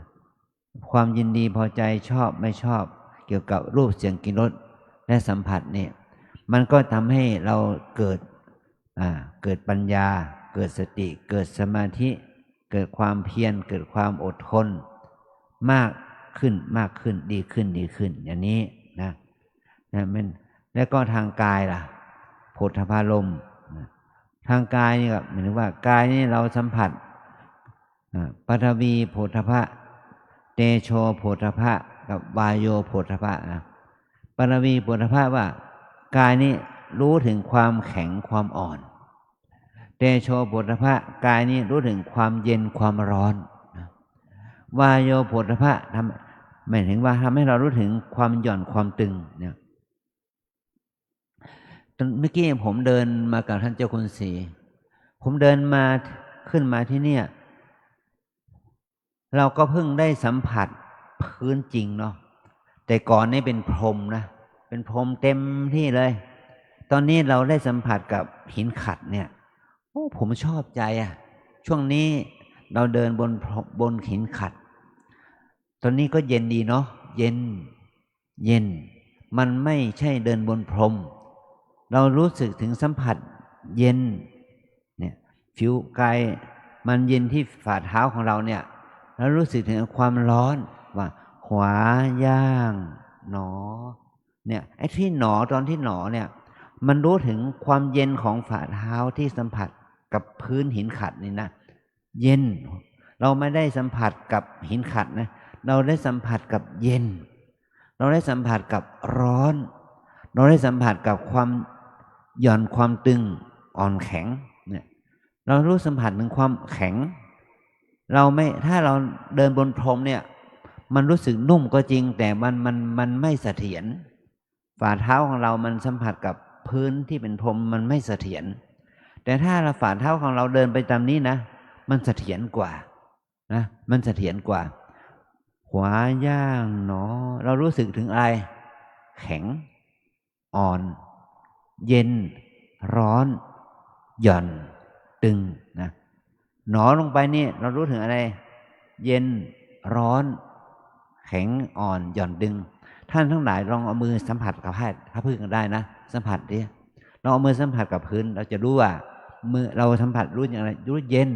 นะรู้ร้อนรู้อ่อนรู้แข็งรู้หย่อนรู้ดึงเราไม่ได้สัมผัสกับหินขัดเรารู้เย็นรู้ร้อนในนี้เรารู้ถึงเย็นร้อนเนี่ยคือว่ารู้อ่อนรู้แข็งรู้หย่อนรู้ดึง6 คู่3 คู่นี่6อาการเนี่ยเราจะต้องรู้อยู่3เย็นแข็งตึงอย่างนี้นะหรือร้อนอ่อนตึงอย่างเนี้ยมันรู้ถึงธาตุ3เตโชโผฏฐัพพธาตุนี่คือธาตุไฟเย็นร้อนปฐวีโผฏฐัพพธาตุเนี่ยอ่อนแข็งแล้ววายโยโผฏฐัพพธาตุนี่หย่อนตึงให้เรากำหนดลงไปเนี่ยให้รู้ถึงเย็นร้อนอ่อนแข็งหย่อนตึงอย่างนี้นี่เราเรียกว่าเรารู้ปรมัตถ์อารมณ์เป็นรูปธรรมเป็นรูปขันธ์เป็นรูปธรรมนะว่าขวาย่างหนอเนี่ยเราไม่ใช่ไปเรารู้ถึงอาการเย็นแข็งหย่อนตึงเย็นร้อนอ่อนแข็งหย่อนตึงอย่างนี้นะอันนี้แหละถือว่าเรารู้อารมณ์ปรมัตถ์ถ้าเรารู้จริงเหล่านี้เรารู้อารมณ์ปรมัตถ์รู้ถึงความเย็นความแข็งความตึงนะเราเดินได้มั่นคงเดินได้ดีเยี่ยมเราไม่ได้หนาวนะมันไม่หนาวมันไม่ร้อนมันก็เย็นสบายแต่ถ้าเราได้สัมผัสอย่างนี้จะทำให้การเดินจงกรมของเราได้ดีขึ้นนะเพราะว่าเราเดินไม่ต้องเดินไวเกินไปไม่ต้องเบาไม่ต้องหนักเกินไปไม่ต้องเดินต้องเดินเบาๆเดินให้มันสมดุลนี่แหละจะเป็นเหตุให้เราได้สติสัมปชัญญะที่อยู่กับที่ว่ารูปเสียงกลิ่นรสสัมผัสเนี่ยที่เราเรียกเป็นภาษาอารมณ์ว่าเรียกว่ากามคุณอารมณ์หมายถึงว่าอารมณ์นี้มีคุณนะมีคุณแต่มันยังเป็นคุณที่เป็นระดับกามระดับกามเนี่ยหมายถึงว่าระดับที่ทำให้เราเกิดความพอใจรักใคร่ยินดีนะถ้าเรามีความพอใจรักใคร่ยินดีต่อสัมผัสเหล่านี้รูปเสียงกลิ่นรสสัมผัสอย่างนี้เราเรียกว่ากามคุณอารมณ์แต่ถ้าเรามีสติสัมปชัญญะดูตามเป็นจริงเราเรียกว่าปรมัตถ์อารมณ์นะเราเรียกว่าปรมัตถ์อารมณ์เราเรียกว่าปรมัตถ์อารมณ์เราเรียกว่าอารมณ์ปรมัตถ์มันไม่ใช่เป็นกรรมมันก็ก้าวข้ามกรรมคุณอารมณ์ไปได้มันเป็นอารมณ์ที่ทำให้เรารู้ถึงอาการเย็นร้อนอ่อนแข็งหย่อนตึงทำให้เรารู้ถึงอาการที่ว่ามีสีเสียงกลิ่นรสนั่นแหละได้สัมผัสเนี่ยได้ทำให้เรารู้ถึงสภาวะปรมัตถ์อารมณ์นะอันนี้คืออารมณ์บัญญัตินะแล้วอารมณ์ท่าเสียงที่เรากำหนดเนี่ยเราเรียกว่าอารมณ์บัญญัติที่ว่าขวาย่างหนอเนี่ยที่เราบริกรรมว่าขวาย่างหนอนี่เป็นอารมณ์บัญญัติ แต่อารมณ์ปรมัตถ์มันคืออะไร คืออาการที่หย่อนตึงเย็นร้อนอ่อนแข็งเนี่ยมันเป็นอารมณ์ปรมัตถ์ให้เรารู้ถึงอารมณ์ปรมัตถ์ให้เราแม้ว่าเราจะภาวนาบริกรรมว่าขวาย่างหนอซึ่งเป็นอารมณ์บัญญัติแต่ให้เรามีสติรู้อารมณ์ปรมัตถ์ว่าเราขณะที่เดินเนี่ยมีอาการเหยียบพื้นเป็นอาการอย่างไรหนักเบาเย็นร้อนอย่างไรนี่ถือว่าเป็นปรมัตถ์อารมณ์เป็นอารมณ์ปรมัตถ์นะเนี่ยรูปนามมีอารมณ์ที่เป็นรูปและมีสติที่กำหนดรู้ถึงอาการเย็นร้อนอ่อนแข็งเป็นนามรูปนามอย่างนี้นะเมื่อเรามีสติกำหนดอย่างที่เมื่อวานนี้ที่ท่านพระครูที่ท่านพระครูเป็ดนะเนี่ยท่านพระครูท่านสอนว่าเรากราบนี่เรารู้ถึงอาการเนี่ยย้อนพลิกหนอกับเนี่ยมาหนอถูกหนอก้มหนอเงยหนอแค่รู้อาการเนี่ยการกราบเนี่ยมันคือแบบก้มคว่ำหนอพลิกหนอก้มหนอเงยหนออันนี้แต่นั่นนี่มันเป็นคำบัญญัติถ้าปรมัตถ์เรามีหมายความว่าที่เรากำหนดพลิกหนอเนี่ยมาคว่ำหนอหงายคว่ำหนอเนี่ยแล้วพลิกหนอเนี่ยมันไม่เรารู้ถึงอาการเบาอาการหนักอาการหย่อนอาการตึงยังไงนะก้มหนอเงยหนอก็มันการก้มเนี่ยก้มคืออะไรตัวของเราเนี่ยมันมีอาการหย่อนอาการตึงอย่างไรนะสังเกตแต่คำบริกรรมมันมีไม่ไหนเขาว่าก้มหนอเงยหนอนะแต่ให้เราสังเกตดูตัวเราว่าขณะที่ตัวเราก้มลงไปนั้นมีอาการมีอาการตึงอาการหย่อนอย่างไรมีอาการหย่อนมีอาการตึงอย่างไรนะเนี่ยให้เราสังเกตอย่างนั้นนะเนี่ยถูกพื้นเนี่ยถูกหนอเนี่ยถูกอะไรเหมือนว่าถูกแล้วมันรู้สึกเบาหนักเย็นร้อนอย่างไงก็ให้เรารู้อาการหนักเบาเย็นร้อนอย่างนั้นนะไม่ใช่อยู่ที่คำบริกรรมเนี่ยคำบริกรรมเนี่ยมันจะทำให้เราติดในบัญญัติแต่ให้เราภาวนาเนี่ยให้เรารู้ถึงอารมณ์ปรมัตถ์ว่าเนี่ยถูกหนอเนี่ยมันไม่ใช่แค่เอามือถูกหน้าผากอย่างเดียวนะถูกมันมุ่งหมายถึงว่าถูกถึงมันรู้สึกยังไงรู้สึกเบารู้สึกหนักรู้สึกเย็นรู้สึกร้อนยังไงก็ให้เรารู้อย่างนั้นเนี่ยนี่คืออารมณ์รู้ถึงอารมณ์ปรมัตถ์อารมณ์ปรมัตถ์ของเขาเนี่ยถูกหนอโอ้ถูกเนี่ยมันรู้สึกไหมหนักเบาเย็นร้อนแข็งอ่อนอย่างไรก็ให้มีสติรู้อย่างนั้นนะถ้าเรารู้อย่างนี้ก็จะทำให้เรารู้ถึงว่าไม่ใช่ถูกหน้าผากไม่ใช่มือถูกหน้าผากนะมือก็คือธาตุดินธาตุลมธาตุไฟอย่างนั้นแหละนะที่มันถูกกันนะแล้วหน้าผากนี่เราสมมุติว่าหน้าผากเนี่ยมันถูกอะไรถูกเย็นถูกร้อนถูกแข็งถูกอ่อนถูกหย่อนถูกดึงก็ให้ถูกให้รู้อย่างนั้นให้รู้อาการถูกอย่างนี้นะขอให้เรามีสติรู้อย่างนั้นคำบริกรรมมันจะบริกรรมว่ายังไงก็ได้แต่เราก็มีระเบียบกฎเกณฑ์ว่าจะต้องบริกรรมเท่าเหมือนกันนะเมื่อเรากราบพลิกหนอเนี่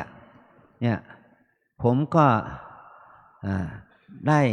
สาธิตให้แก่โยคีทั้งคนไทยคนต่างประเทศเราก็สอนคนไทยก็พลิกหนอเนี่ยแล้วถ้าคนฝรั่งล่ะ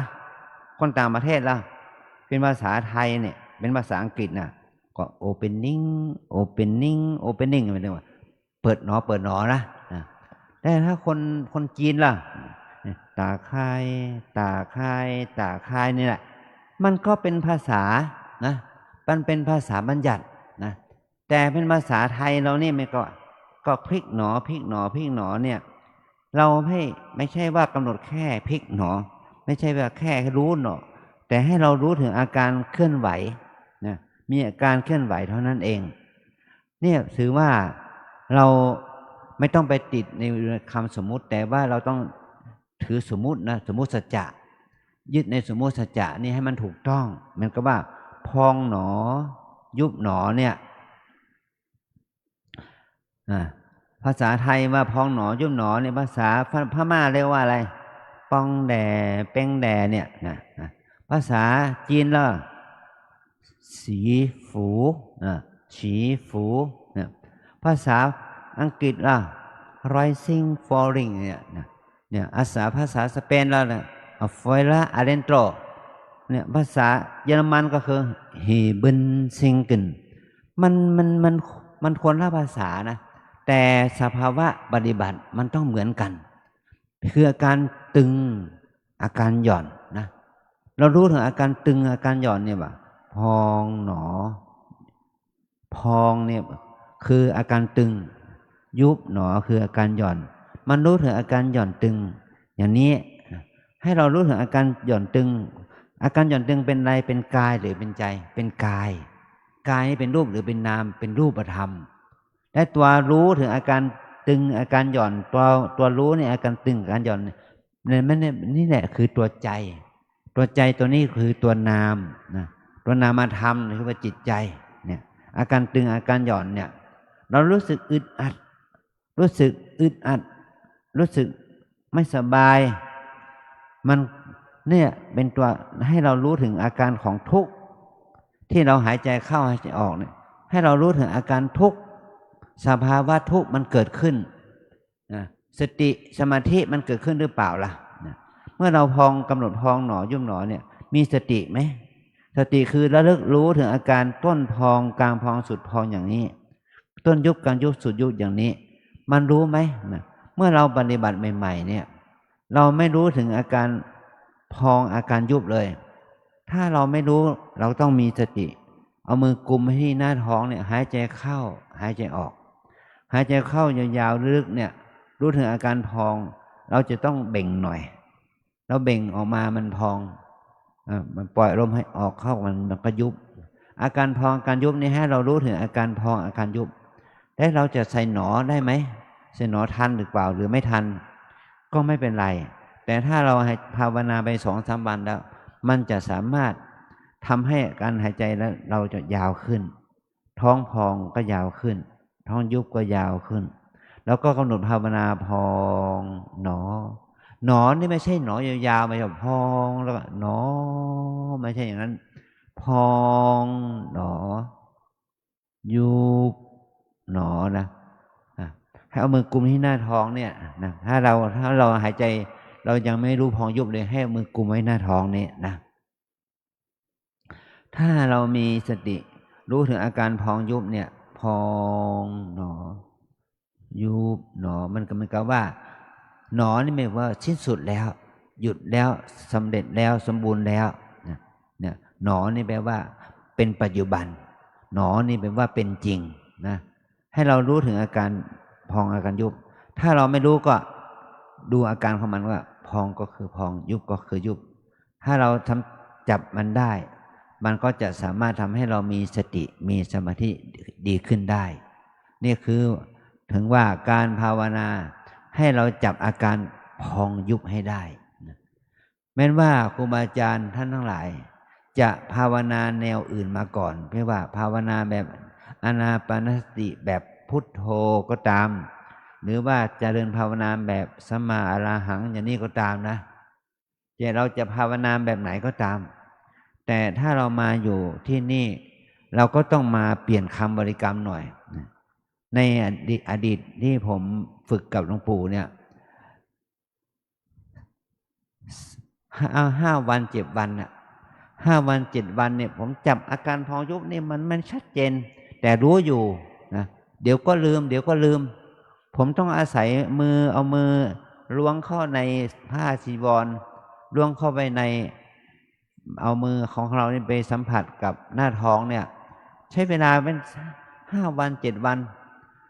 เราถึงจะสามารถจับอาการพองยุบได้อย่างต่อเนื่องไม่ว่าต่อเนื่องก็ต่อเนื่องไม่นานนาที2 นาทีอย่างนี้นะวันนี้3 นาที5 นาทีอย่างนี้มันก็มาอยู่ที่จมูกเราแล้วมันแวบมาหาที่จมูกแล้วบริกรรมพุทโธกว่าจะรู้ตัวก็ ลืมหนอเผลอหนออย่างนี้ก็หันมากลับมาดีทองพองยุบต่อก็มันเป็นอย่างนี้เป็นเวลาเป็นอาทิตย์2 อาทิตย์นะมันถึงจะจับอาการพองยุบได้อย่างต่อเนื่องเป็น30 นาทีเป็นชั่วโมงได้เนี่ยอันนี้ถือว่า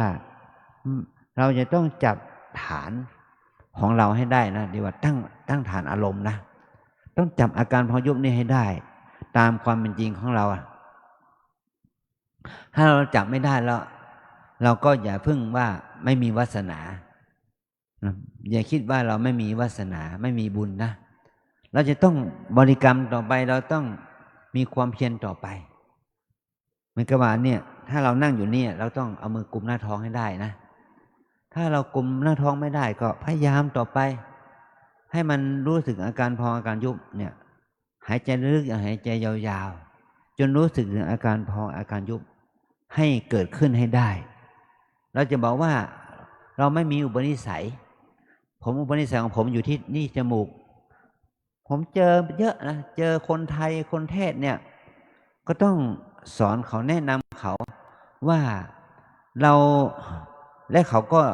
เมื่อเขาฝึกแล้วเขาก็ดีขึ้นจิตใจเขามั่นคงขึ้นจิตใจไม่ฟุ้งซ่าน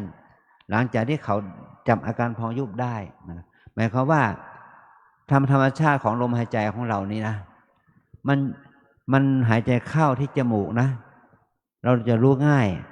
แล้วก็หายใจเข้าลึกลงไปก็ดูอาการที่เรารู้ถึงอาการที่ลมหายใจอยู่ที่ทรวงอกนะเป็นฐานที่2นะฐานที่3ก็ลมหายใจมันอยู่ที่ท้องเป็นฐานที่3เนี่ยว่าฐานที่1ลมหายใจที่จับลมหายใจที่ปลายจมูกฐานที่2ก็จับลมหายใจที่ทรวงอกแต่ฐานที่3นี่เราจับลมหายใจที่หน้าท้องนะหน้าท้องให้ได้บริเวณสะดือกับดิ้นปี่เนี่ยบริเวณหน้าท้องเนี่ย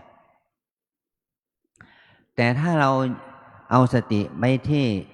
จมูกเนี่ยมันก็รู้สึกว่ามันกับง่ายนะแต่มันไม่ค่อยแนบแน่นแต่ถ้าเราเอาตั้งสติไว้ที่ท้องเนี่ยมันจะแนบแน่นมากขึ้นเราต้องหายใจลึกๆยาวๆหายใจอย่างตั้งใจมันจะทำให้เราภาวนาได้ดีขึ้นแม้ว่า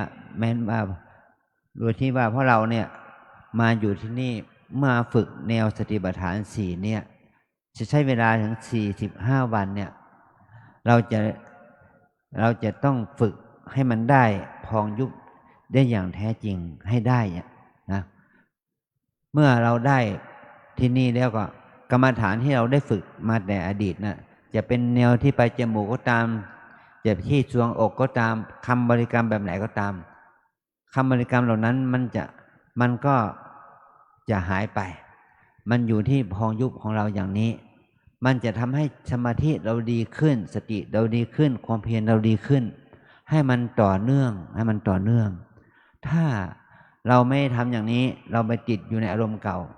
เราก็ไม่ได้เท่ากับว่าเราไม่ได้เรียนวิธีนี้มันจะทำให้เราเสียเวลาไปเปล่าๆนะขอให้เราได้ศึกษาให้เรารู้ถึงอาการตึงหย่อนเนี่ยที่ว่าอานาปานสติเนี่ยที่เรานับกันที่เรารู้ถึง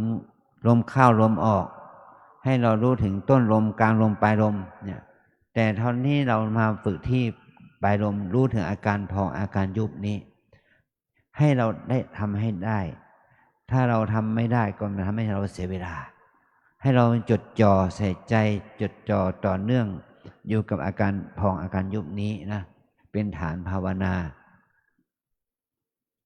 เมื่อเรากำหนดได้อย่างนี้อาการพองยุบนี้มันก็จะทำให้จิตใจเราสงบขึ้นมีสติสมาธิคือขึ้นเนี่ยนี่ถือว่าเราปฏิบัติอยู่บนพื้นฐานเนี่ยของภาวนาที่ว่ามีอาการตึงอาการหย่อนนั่นแหละอาการพองอาการยุบเนี่ยมีอาการเพราะมีอาการตึงอาการหย่อนเนี่ย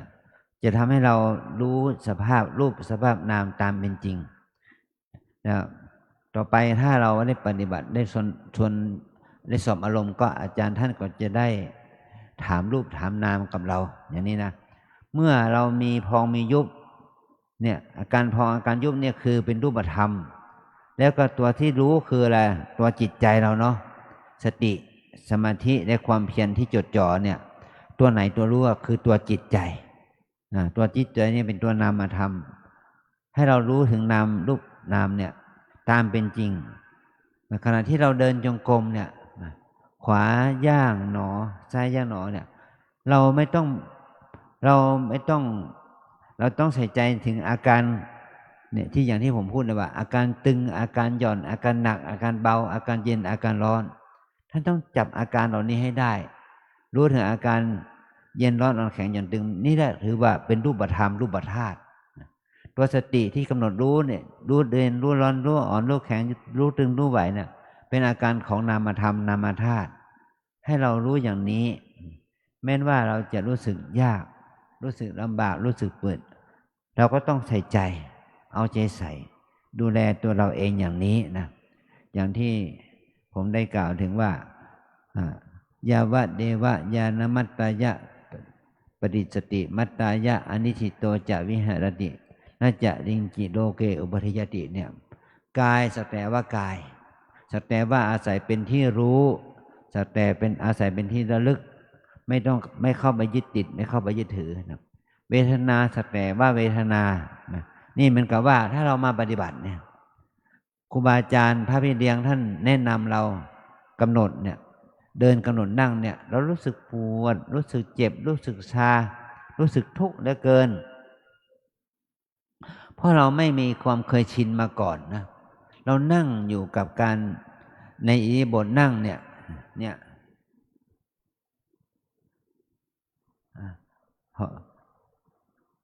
ถ้าเรานั่งอยู่ในอิริยาบถนั่งท่าที่หนึ่งก็เหมือนกับว่าเมื่อเรานั่งอยู่ในเนี่ยถ้าเรานั่งให้ทนนั่งขัดสมาธิอิริยาบถท่าที่หนึ่งก็คือว่าเอาเท้าซ้ายสอดที่ขาพับขวาเนาะเรารูปลองนั่งตามเรานั่งขัดสมาธิหน่อยเอาเท้าซ้ายที่สอดที่ขาพับขวาเอาส้นเท้าขวาแต่หน้าแข้งซ้ายน่ะนี่เป็นท่านั่งที่หนึ่งนะเรียกว่าสมาธิราบสมาธิราบเนี่ยไม่ต้องเอามาทับกันไม่ต้องเอามาทับกันไม่ต้องเอามาทับกันนะแค่เอาส้นเท้าแตะหน้าแข้งเท่านั้นแค่เอาเท้าซ้ายของเราแตะเข้าที่ขาพับขวาเท่านั้นเอาส้นเท้าขวาแตะหน้าแข้งซ้ายเท่านั้นไม่ต้องเอามาทับกันเหมือนกับเรากินสมาธิกินข้าวนะอันนี้ไม่เอาแนวนี้ไม่เอานี่หรือท่าที่สองก็คือว่าถ้าเรานั่งสมาธิสองชั้นสมาธิแบบนี้เราจะต้องให้เท้าของเราเนี่ยขยับออกมาให้ตรงนะให้ตรงกันเนี่ยให้ตรงกันให้ตาตุ่มของเราเนี่ยเอามาลงกดที่กล้ามเนื้อน่องนะเนี่ยแล้วก็ฝ่าเท้าด้านซ้ายของเราเนี่ยเอามารองรับเท้าขวาเรานะเท้าขวาเราไม่ต้องเอามาพาดที่หน้าขานะ ไม่ต้องเอามาพาดที่หน้าขานี่คือสมาธิขั้นสองนะ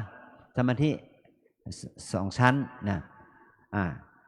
ต่อไปที่ท่านเก่งล่ะถ้าท่านต้องการเก่งท่านต้องการความมีบารมีท่านนั่งสมาธิขัดสมาธิเพชรอย่างนี้นะขัดสมาธิเพชรอย่างนี้ก็เอานี้ได้นะเอาหลังเท้าขวามาพาดที่หน้าขาซ้ายเอาหลังเท้าซ้ายมาพาดที่หน้าขาขวาอันนี้เป็นสมาธิเพชรท่านจะนั่งท่าไหนก็ท่านก็นั่งได้แต่มันเหมาะสมกับมันเหมาะสมกับการที่เรานั่งได้นานแค่ไหนล่ะนะถ้าเรานั่งไม่เพื่อเวลาเพื่อให้จะไม่ให้มันเกิดความเจ็บหนิบชาเราก็ต้องปรับท่านั่งของเราให้มันถูกต้องนะให้มันถูกต้องอย่างนี้คือท่านั่งที่หนึ่งนะท่าสมาธิราบสมาธิราบนี่แหละเป็นท่าที่นั่งได้นานที่สุด15 นาทีมันไม่เจ็บนะพอเรานะสำหรับผู้ที่เป็นพระเถระเนี่ยมันไม่เจ็บที่แข้งขาเข่าแข้งขาเราดีอยู่เราจะไม่เจ็บแต่ถ้าพระใหม่ที่มาบทมาหรือว่าพระที่มาปฏิบัติธรรมใหม่มันก็10 นาที15 นาทีมันก็เจ็บได้นะเราให้นั่งท่านี้ หรือถ้านั่งนี่ท่านี่ไม่ได้ก็นั่งที่เราถนัดท่าขวาทับซ้าย ก็นั่งขวาทับซ้าย แต่เราจะไม่เอากระดูกข้อเท้ามาชนกระดูกหน้าแข้งเรานะกระดูกหน้าแข้งเรา หรือถ้าเราจะนั่งขัดสมาธิก็อย่างพูดนิวกี้นะขัดสมาธิเพชรเราก็นั่งท่าสมาธิท่าเพชรไปเนี่ยถ้าเราฝึกอย่างนี้จะทำให้เราทำได้โดยได้ดีขึ้นไม่ว่ามันจะเกิดเวทนามันตึงก็มันเกิดเวทนานะทุกขเวทนามันจะเกิดละแล้วก็มีสติกำหนดทุกขเวทนาปวดหนอเจ็บหนอชาหนอนะเหน็บหนอทุกหนอทุกหนอทุกหนอนะไม่ใช่เมื่อเรากำหนดนี้เพื่อกำหนดเพื่ออะไรเพื่อไม่ให้เราเข้าไปยึดติดยึดถือไม่ให้เราเกิดความรู้สึกโลภโกรธหลงชอบไม่ชอบในอารมณ์ที่เรากำหนดเนี่ยนะให้เรามีสติกำหนดอย่างนี้จนกว่าเราจะหมดเวลาที่เรานั่งภาวนานะให้เรานั่งภาวนานั่ง15 นาทีหรือว่านั่ง20 นาทีหรือนั่งครึ่งชั่วโมงก็ตามแต่หรือว่าถ้าเป็นพระวิปัสสนาจารย์เก่าเป็นนั่งเป็นชั่วโมงก็แล้วแต่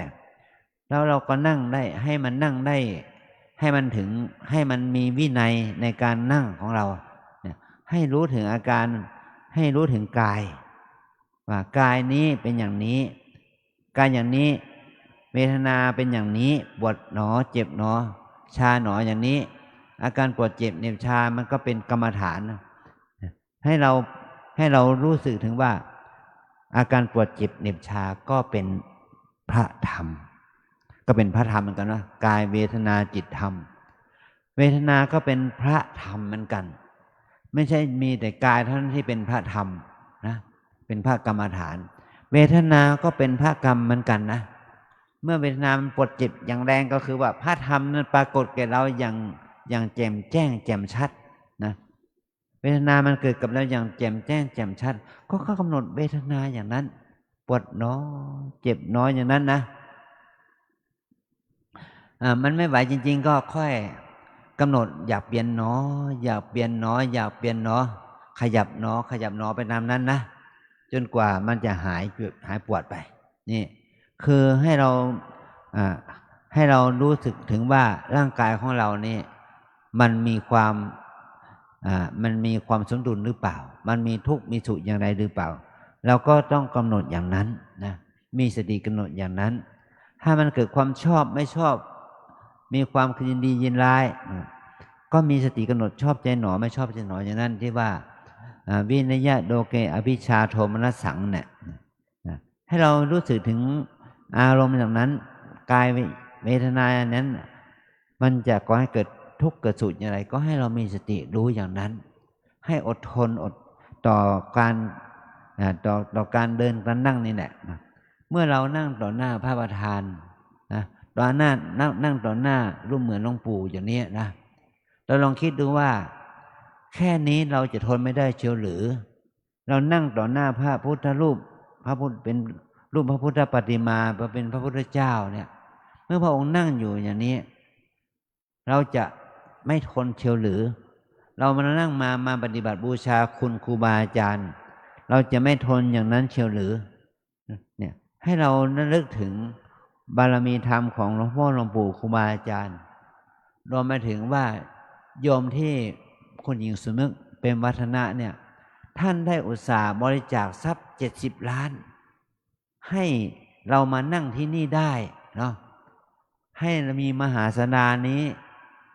เพื่อให้เราได้ประพฤติปฏิบัติธรรมให้เราเห็นคุณค่าของโยมที่ได้ทำบุญกับพระศาสนาท่านได้อุทิศความดีงามนี้เพื่อถวายเป็นอาจาริยบูชากับหลวงปู่อุตสาห์หอบเงินมาเป็นก้อนเป็นกำให้ท่านเจ้าคุณศรีศิลปาจารย์ได้สร้างอาคารมหาสนานี้ขึ้นมา70 กว่าล้านเนี่ยนะเราจะนั่งแบบอดทนไม่ได้เชียวหรือวิริยะบารมีขันติบารมีของเราจะไม่มีเชียวหรือให้คิดถึงเรื่องนี้บ้างให้คิดถึงความดีงามของญาติโยมบ้างให้คิดถึงความดีงามของครูบาอาจารย์ให้คิดถึงความดีงามของพระศาสนาให้คิดถึงความมหากรุณาธิคุณของ ของพระสัมมาสัมพุทธเจ้าอย่างให้เราคิดถึงอย่างนี้แล้วจะทำให้เราเนี่ยสามารถที่จะปฏิบัติให้รู้ถึงรูปถึงนามให้เกิดขึ้นที่เกิดขึ้นกับเราเนี่ยให้เรารู้ตามเป็นจริงอย่างนี้นะว่าอ๋อสิ่งนี้ก็เป็นนามธรรมชนิดหนึ่งเนาะมันมีความปวดเป็นธรรมดามีความเจ็บเป็นธรรมดามีความทุกข์เป็นธรรมดาอย่างนี้ขอให้เราได้รู้ถึงอาการอย่างนี้ว่าปวดเจ็บเหน็บชามันเมื่อว่าเรามาปฏิบัติธรรมนี่เราไม่ได้มาปฏิบัติเพื่อเอาความสุขแต่เรามาปฏิบัติเพื่อเอาความจริงถ้าเราปฏิบัติเอาความสุขเราลงคงไม่มาละไปอยู่นะไปกุฏิของเราดีกว่าจะสุขก็จะทำยังไงก็ได้เนี่ยถ้าเรามาปฏิบัตินี้ก็มาฝึกเพื่อเราเอาชนะความทุกข์เอาชนะความจริงเพื่อให้เรารู้ถึงความรู้สึกที่เป็นจริงจะทำให้เรารู้ถึงพระอริยพระไตรลักษณ์อนิจจังทุกขังอนัตตาตามเป็นจริงนี่แหละพระไตรลักษณ์อนิจจังทุกขังอนัตตาเนี่ยมันไม่ใช่เกิดขึ้นด้วยความคิดอนิจจังทุกขังอนัตตาแห่งการปฏิบัติมันเกิดขึ้นจากความจริงเกิดขึ้นจากของจริงเกิดขึ้นในตัวเราที่มันเป็นจริงหมายถึงว่าปวดจริงเจ็บจริงชาจริงเหน็บจริงคิดจริงความคิดความฟุ้งโลภโกรธหลงตัณหาราคะชอบไม่ชอบมันเกิดขึ้นในตัวเราจริงให้เรามีสติรู้ตามความเป็นจริงว่าสิ่งนี้มันเป็นตัวนามธรรมชนิดหนึ่งเป็นตัวนามธรรมชนิดหนึ่งว่าชอบใจหนอชอบใจหนอหรือไม่ชอบใจหนอไม่ชอบใจหนอฟุ้งซ่านหนอฟุ้งซ่านหนอรำคาญหนอรำคาญหนอนี่แหละเป็นตัวพระกรรมฐานของเราเป็นตัวกรรมฐานของเราก็ให้เรารู้ถึงความตามความเป็นจริงในกรรมฐานตัวนี้คือกายเวทนาจิตธรรมเนี่ยมันเป็นสิ่งที่มีอยู่จริงในตัวเรานี้เองนะนี่คือสภาพของเวทนาที่มันเกิดขึ้นนี่นะรวมไปถึงว่าอันที่สามก็คือจิตตานุปัสสนาสติปัฏฐานเหมือนกับว่าเรามาปฏิบัติเนี่ยสภาพจิตของเราเนี่ยมันเต็มไปด้วยกิเลสตัณหาราคะชอบชังโกรธเกลียดโลภโกรธหลงเนี่ยก็ให้เรามีสติรู้ว่าทำไมเราจึงไม่สงบสักทีทำไมเราจึงไม่มีความสุขทำไมเราจึงไม่มีสมาธิทำไมเราถึงมีความรู้สึกอย่างนี้อันนี้เนี่ยสิ่งนั้นนี่ท่านพูดท่านคิดนั่นแหมเขาว่าท่านคิดดีแล้วท่านคิดถูกแล้วท่านรู้ตามความเป็นจริงแล้วแต่ท่านไม่ยอมรับมันถ้าเรายอมรับมันล่ะโกรธหนอรู้ว่าโกรธนะชอบใจหนอชอบใจหนออยากได้หนออยากได้หนอพอใจหนอพอใจหนออย่างนี้จนกว่ามันจะมีความรู้สึกที่ดีขึ้นนะแม้ว่ากิเลสตัณหาราคะมันจะเกิดขึ้นกับเราต่อหน้าพระประธานเนี่ยก็ขอให้เราเอากิเลสตัณหาราคะนั่นแหละมาเป็นพระธรรมมาเป็นตัวธรรมะมาเป็นตัวกรรมฐานว่าตอนนี้ตัณหาเกิดขึ้นจริงราคะเกิดขึ้นจริงความโลภเกิดขึ้นจริงความโกรธเกิดขึ้นจริงความฟุ้งซ่านเกิดขึ้นจริงความสงสัยเกิดขึ้นจริงมันเป็นของจริงนะอริยสัจธรรมธรรมะที่เป็นจริงเราก็ลองยอมรับกับมันตามความเป็นจริงหมายความว่าถ้ากิเลสเหล่านี้เกิดขึ้นกับเรามันเกิดขึ้นจากอะไรเกิดขึ้นจากที่เรากินมากนอนมากสัมผัสกับสิ่งโซเชียลสังคมมากพูดมากกินมากนอนมากเกิดขึ้นจากสิ่งนี้หรือเปล่า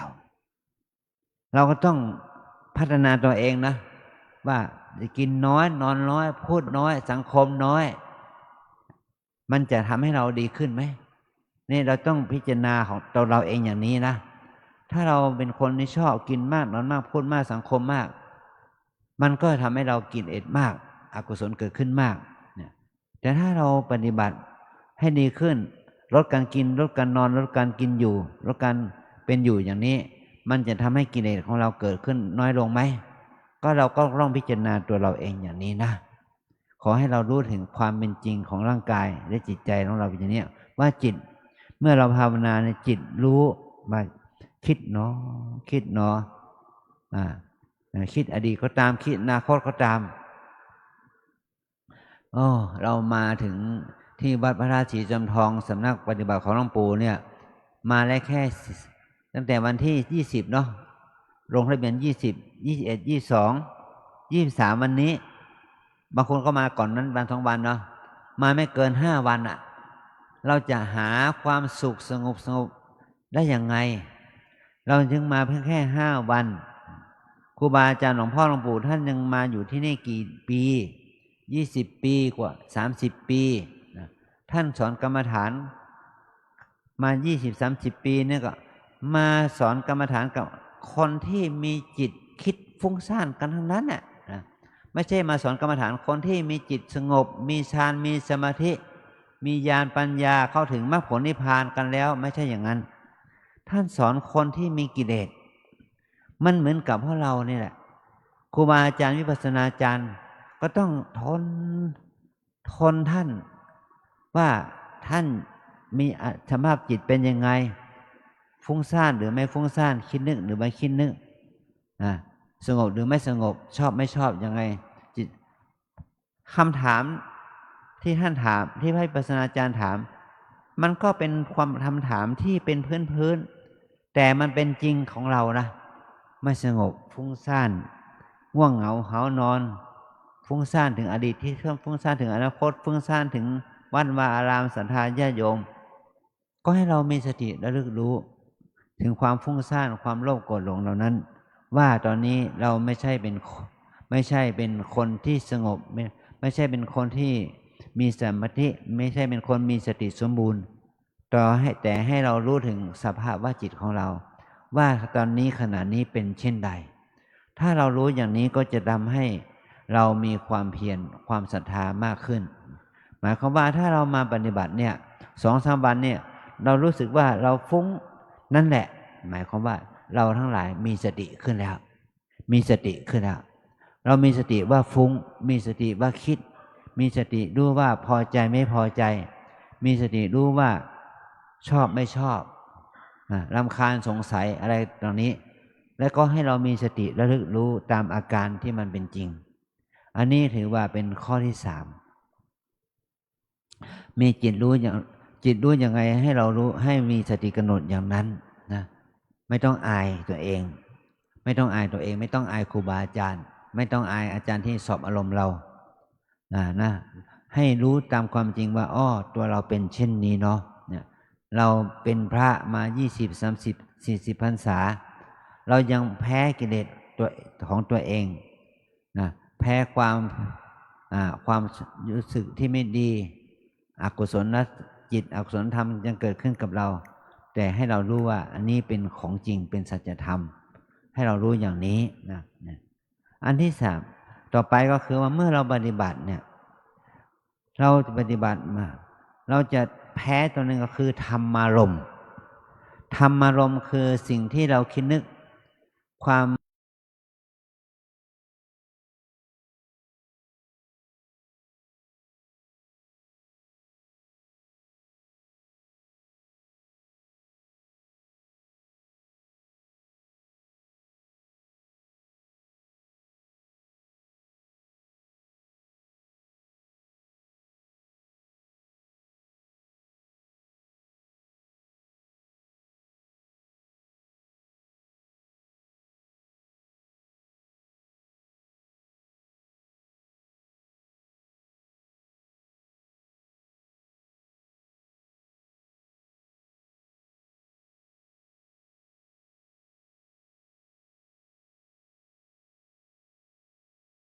เอาเรื่องเก่าเรื่องหลังมาคิดนะ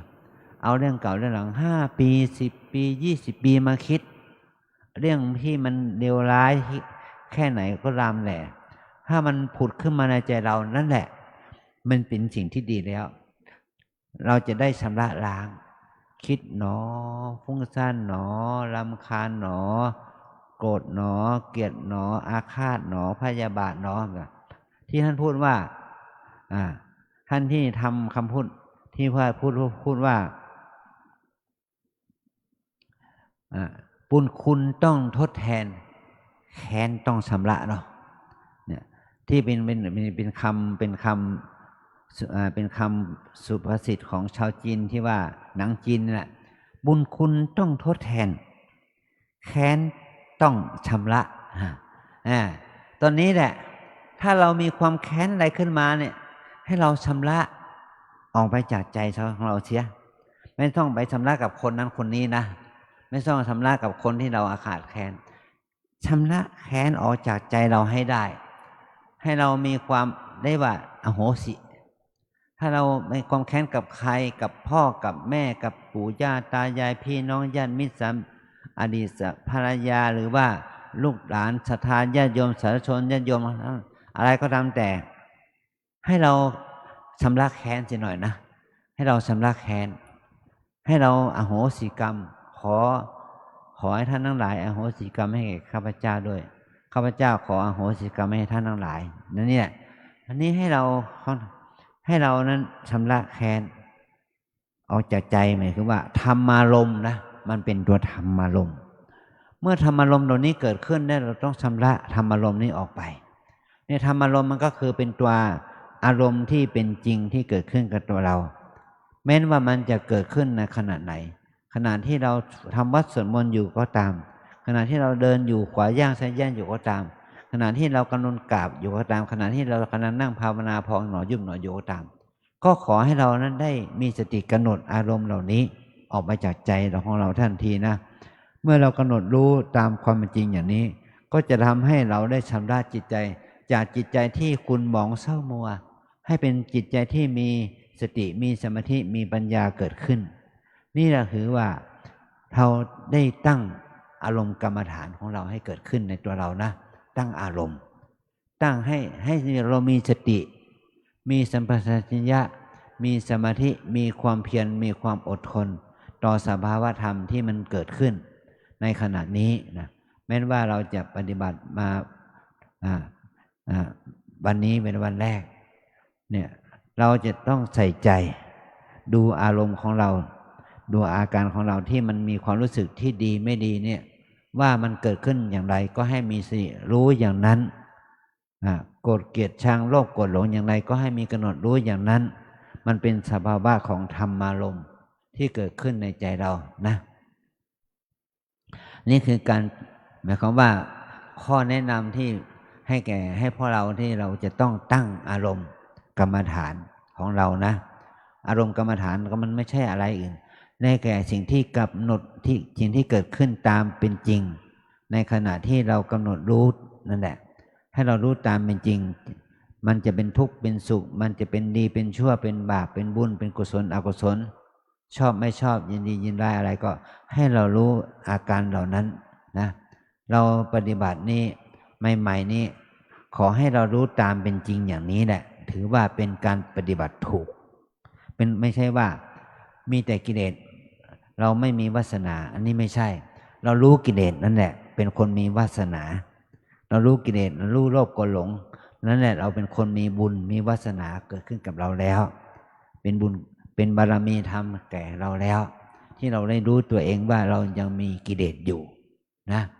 ขอพลังบุญความดีนี้ที่เราได้ตั้งใจได้ทำมาดีแล้วเป็นบารมีธรรมแก่เราแล้วที่เรามีความศรัทธาต่อพระศาสนาศรัทธาต่อการประพฤติปฏิบัติที่ดีแล้วนี้จงเป็นพลังบุญเกื้อกูลเพราะเราทั้งหลายผมขออนุโมทนาบุญกับท่านทั้งหลายที่ท่านได้ทำความดีนี้ขอให้เราได้ตั้งสติตั้งสมาธิตั้งความเพียรตั้งความอดทนให้เกิดขึ้นในจิตใจของเราว่าการที่เราจะตั้งอารมณ์กรรมฐานเนี่ยก็ให้เรารู้ปัจจุบันขณะของอารมณ์แม้ว่าจะดีหรือชั่วหรือไม่ดีทุกข์หรือสุขกุศลอกุศลชอบไม่ชอบอะไรก็ขอให้เรารู้ตามอาการที่เป็นจริงอย่างนั้นเนี่ยเพราะเป็นสิ่งที่เราได้ประพฤติปฏิบัติเพื่อบูชาต่อพระรัตนตรัยบูชาต่อคุณครูบาอาจารย์บูชาต่อคุณบิดามารดาและโดยเฉพาะบูชาต่อบารมีธรรมของเราทั้งหลายขอเป็นพลังบุญเพื่อเกื้อกูลเราให้รู้ถึงรูปถึงนามตามเป็นจริงอย่างนี้จนกว่าเราจะเข้าถึงความเจริญแห่งปัญญาคือวิปัสสนาญาณเพื่อให้เราบรรลุถึงความเห็นแจ้งในพระไตรลักษณ์อนิจจังทุกขังอนัตตาเพื่อให้เกิดวิปัสสนาญาณเบื้องสูงขึ้นไปจนบรรลุถึงมรรคผลนิพพานเป็นที่สุดจงมาเกิดขึ้นแก่พวกเราทั้งหลาย จงทุกข์ทั่วหน้ากันด้วยเทิน พันธมยังสาธุการังกโรมาเซสาธุสาธุสาธุท่านจันทร์เจ้าคุณพระภาวนาธรรมาภิรัตน์วิปัสสนา เจ้าคณะอำเภอเมืองเชียงใหม่ เจ้าวาดวัดลำเปิงตะโปธาราม เจ้าสำนักปฏิบัติธรรมประจำจังหวัดเชียงใหม่แห่งที่ 2 ได้แสดงพระธรรมเทศนาตั้งอารมณ์พระกรรมฐาน อันเป็นการวางจิตให้ตั้งอยู่ในกรอบแห่งการเจริญวิปัสสนากรรมฐานอย่างถูกต้อง อันเป็นจุดเริ่มต้นของการทำสมาธิและเป็นประตูสู่การพิจารณาวิปัสสนานำไปสู่ปัญญาและความหลุดพ้นคือพระนิพพานอันเป็นที่สุดนะครับ ในการบัดนี้ขอกราบอาราธนาท่านพระครูอุเทนปัญญารังสี ผู้แทนผู้เข้าร่วมโครงการฝึกอบรมพระวิปัสสนาจารย์ได้เข้าถวายจตุปัจจัยไทยธรรมครับ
ยะถา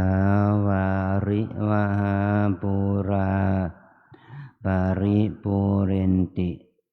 สาคะรังเอวเมวะอิโตตินัง